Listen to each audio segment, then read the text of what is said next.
Bismillahirrahmanirrahim. Dear students, Assalamu alaikum. Today we shall discuss Donne's second poem, that is Go and Catch a Falling Star. This is of his love poetry, yani one of his love poems, or the basic theme of this poem is the inconstancy of women, the disloyalty of women. Acha, before we start with this poem, let's discuss one thing, that Donne is a poet of moods.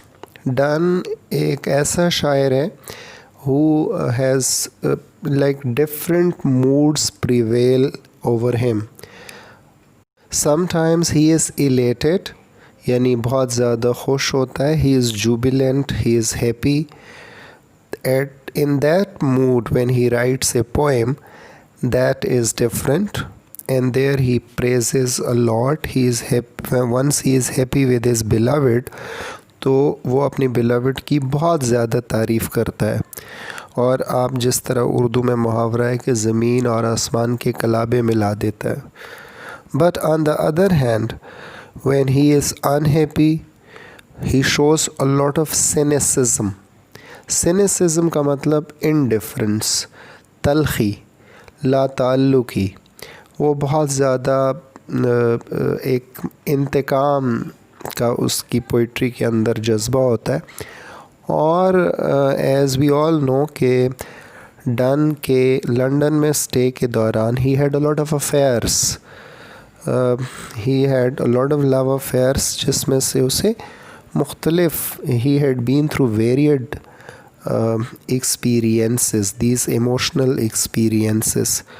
तो यहाँ भी इस poem में भी ऐसा ही कुछ recent experience शायद poet के साथ हुआ है, when he in fact was badly hurt, जब वो बहुत ज़्यादा emotionally hurt हुआ था, और then he had to express his feelings in the shape of the poem. One more thing which we can see in this poem is that Donne as a metaphysical poet, हमें नज़र आता है कि किस तरह से the whole poem is a noisy, full of noisy arguments. Writer develop करता है एक argument, and it's not about emotions. The poet is not only expressing his feelings, but that is coupled with his thoughts, that is coupled with his intellect. और यूँ emotions और thought का it's a beautiful amalgamation, जिसके लिए हम एक लफ्ज़ इस्तेमाल करते हैं ratiocination. यानी ratio means rationale, cination means emotion. यानी it's a good combination of ratio, rationale and emotions, यानी जज्बात, यानी मंतक और जज्बात का एक ख़ूबसूरत कॉम्बिनेशन होती है डन की poem. So let's start the text now. Go and catch a falling star, get with child a mandrake root, tell me where all past years are, or who cleft the devil's foot, teach me to hear mermaids singing, or to keep off envy's stinging, and find what wind serves to advance an honest mind. When we look at this stanza, we see that poet has very meticulously gathered all those impossibilities which could be possible for him. यानी उसके knowledge के मुताबिक वो जिस हद तक जा सकता था, उसने तमाम वो इम्पॉसिबिलिटीज़ इस स्टेंजे में इकट्ठी कर दी हैं. For example he says that go and catch a falling star, जाओ और एक गिरता टूटा सितारा पकड़ लो. Now this is beyond possibility, this is almost impossible to catch a star which is falling off the sky. यानी आसमान से कोई सितारा गिर रहा हो और इंसान की इतनी बसात नहीं है कि वो उसे पकड़ सके, यानी that's not possible for him. The next line is get with child a Mandrake root. Yeah, Mandrake is a kind of, it is believed that there is a kind of plant or a tree, the root of which is almost like it resembles human being, यानी उसका जो root होता है वो इंसान की तरह होता है और शायद इंसानों ने ना देखा हो, बट इट्स इन माइथोलॉजी और लिटरेचर के अंदर मैंडरेक का ज़िक्र आता है. दैट दो it is like a human being, the shape is that of a human being, इंसान की तरह का शेप होता है लेकिन होता दरअसल पौधा ही है. And it's impossible to get a child of it, यानी उससे बच्चा हासिल करना पॉसिबल नहीं है. तो राइटर कहता है कि जाओ, अगर तुम्हारे लिए मुमकिन है तो गो and catch a falling star, जाओ मैंडरेक रूट से हासिल करो बच्चा, अगर तुम कर सकते हो तो.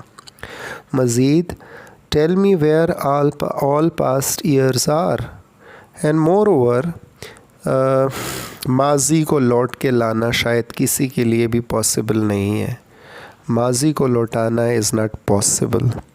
सो कहता है कि जाओ कि ये सारे साल पास्ट ईयर्स जो चले गए हैं वो कहाँ चले गए हैं, जाओ मुझे लौटा दो अगर कर सकते हो तो. या फिर one more thing, or who cleft the devil's foot, devil यानी भूत वगैरह, शैतान वगैरह, इसके बारे में भी कहा जाता है कि इसके जो पाँव होते हैं, पैर होते हैं, they are like cleft, cleavage होता है इसमें, क्लीव्ड होते हैं, यानी दो पार्ट होते हैं इसके दरमियान में से, यानी इट्स लाइक पार्टेड.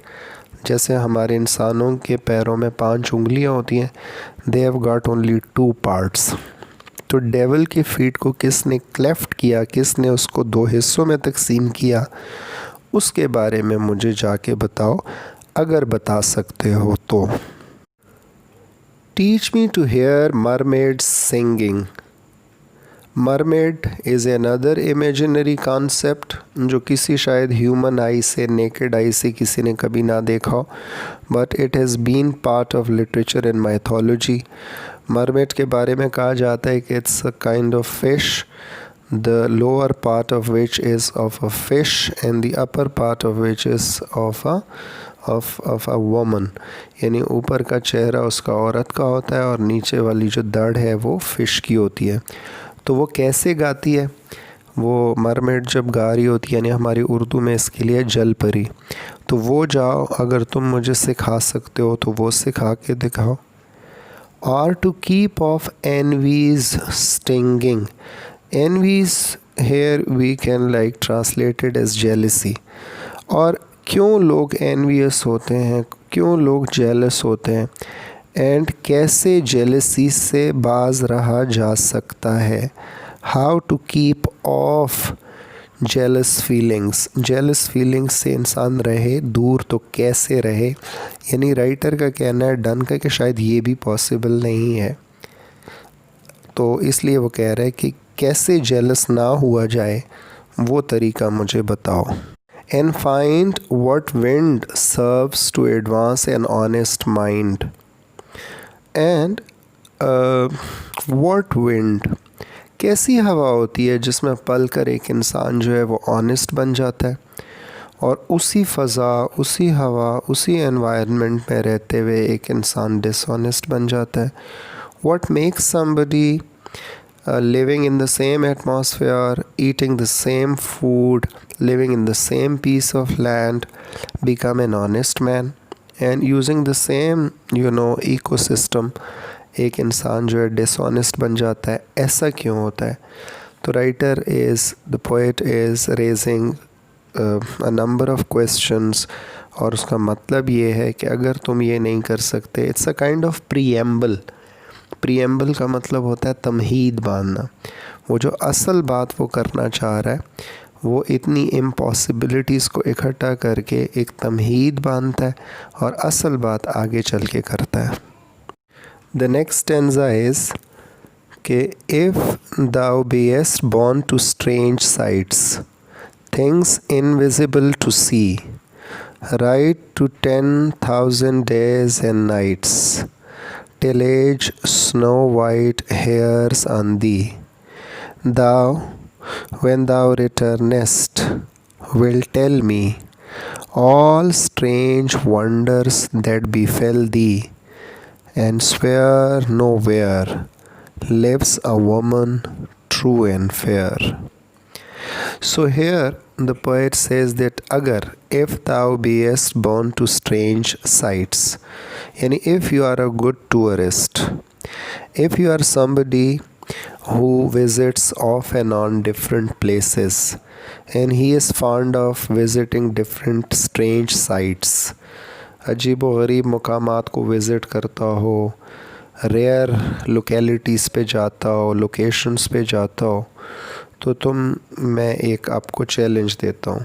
शायर कहता है कि ऐसा करो कि अगर तुम्हें ये शौक़ है और तुम्हें ये भी शौक़ है कि थिंग्स इनविजिबल टू सी, और जो इनविजिबल चीज़ें हैं दुनिया में वो देखने का तुम्हें शौक़ है और तुम्हारे अंदर क्वालिटी है, तो एक काम करो, ride 10,000 days and nights till age snow white hairs on thee। तो फिर घोड़े पे बैठ जाओ और 10,000 दिन रात, 10,000 रातें दिन सफ़र करो, और इतना सफ़र करो कि तुम्हारे बाल सफ़ेद हो जाएं। Till as snow white hairs on the, यानी बर्फ़ की तरह सफ़ेद हो जाए तुम्हारे बाल, और जब तुम्हारे बाल बर्फ़ की तरह सफ़ेद हो जाएं, thou when thou returnest will tell me, जब तुम वापस आ जाओगे तो तुमने मुझे यही ख़बर देनी है कि all strange wonders that befell thee and swear nowhere lives a woman true and fair, कि तुमने बहुत घूमा, तुम बहुत गए और तुम्हें बहुत ज़्यादा एक्सपीरियंसेस हुए, डिफरेंट तुमने लैंड्स देखे, स्ट्रेंज लैंड्स देखे। When thou returnest will tell me all strange wonders that befell thee, that happen to you, that occurred to you. लेकिन एक काम तुम ज़रूर करोगे, you will swear by God, you will say this on your oath and swear nowhere, you will swear by God that nowhere did you find a true and fair woman, कि तुम गए हर जगह, सब बहुत चीज़ें तुमने देखी, बट तुम्हें अच्छी, सच्ची, लॉयल, फेथफुल औरत देखना नसीब नहीं हुई। इस सारे सफ़र में तुम्हें ऐसी कोई एंटिटी नहीं मिली जिसका नाम एक वफ़ादार औरत हो। अब ये एक्सप्रेशन जब हम पोइट का देखते हैं तो हमें लगता है कि जैसे इट्स वेरी ऑब्वियस कि वो बड़ा फ्रेशली हर्ट हुआ है और वो बहुत ज़्यादा ही इज़ एंग्री, और जो वो एक एलिमेंट ऑफ हेट शो कर रहा है अपने एक्सप्रेशन के अंदर वो बहुत ज़्यादा है। जब इसी तरह की, इसी कैटेगरी की लव पोएम कोई और हम पढ़ेंगे तो उसमें उतनी ही जज्बे से, when he is in good mood, when he is happy with his beloved, तो इसी एग्जेजरेटेड अंदाज में वो बहुत बढ़ा चढ़ा के अपनी बिलवेड की तारीफ़ करता है और उसके कसीदे पढ़ता है और बहुत ज़्यादा आई मीन ज़मीन आसमान के कलाबे मिलाता है। सो यहाँ चूँकि मूड उसका डिफरेंट है, so the situation is a little different. And now the third stanza, if thou findest one, let me know, such a pilgrimage were sweet, yet do not, I would not go. Writer in the beginning of the third stanza says that okay, if you find a woman who is faithful, who is loyal, who is constant, यानी वफ़ादार, अच्छी खातून अगर आपने कहीं देख ली तो मुझे ज़रूर बनाना, और जब तुम मुझे बताओ तो मैं चाहूँगा कि मैं उसकी ज़ियारत करूँ। That would be a kind of pilgrimage, यानी उसका देखना सवाब होगा मेरे लिए। मैं चाहूँगा कि मैं जाऊँ फौरी तौर पर और उसकी ज़ियारत करूँ. Yet do not. But then abruptly he changes his decision. अपना फ़ैसला बदलता है और कहता है yet do not. प्लीज़ मुझे मत बताना. I would not go. मैं नहीं जाना चाहूँगा. मैं नहीं मिलना चाहूँगा. And then as an argumentative poet, as a metaphysical poet, which is one of his characteristics as a metaphysical poet, कि वो argument develop करता है. तो उसके argument में वो क्या कहता है? मैं नहीं जाऊँगा. क्यों नहीं जाऊँगा? Though a next door we might meet, she might be living just next door to me. She might be my next door neighbor. हो सकता है वो मेरी नेक्स्ट डोर नेबर हो, वो मेरे बिल्कुल करीब रहती हो, लेकिन still I would not go. मैं क्यों नहीं जाऊँगा?